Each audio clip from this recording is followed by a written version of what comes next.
Hey there! If you've ever tried recording in Canva and noticed your microphone or camera isn't working, don't worry. We've got you covered. Today, I'm going to show you exactly how to let Canva access your microphone and camera so you can record videos seamlessly. First, the easiest way is to click the record button inside Canva.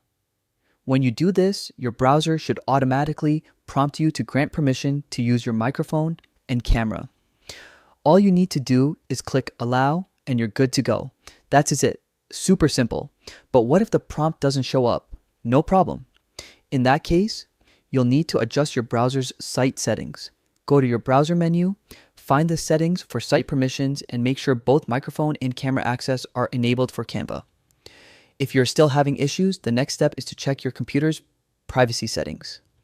Whether you're on Windows or Mac, there's a section for app permissions where you can manually allow Canva to access your microphone and camera. Once that's done, refresh Canva and everything should work perfectly. By following these steps, you can easily ensure Canva has all the permissions it needs, making your video creation process smooth and hassle-free. That's all there is to it. Now you can record your voice and videos in Canva without any interruptions. Give it a try and enjoy creating your amazing content.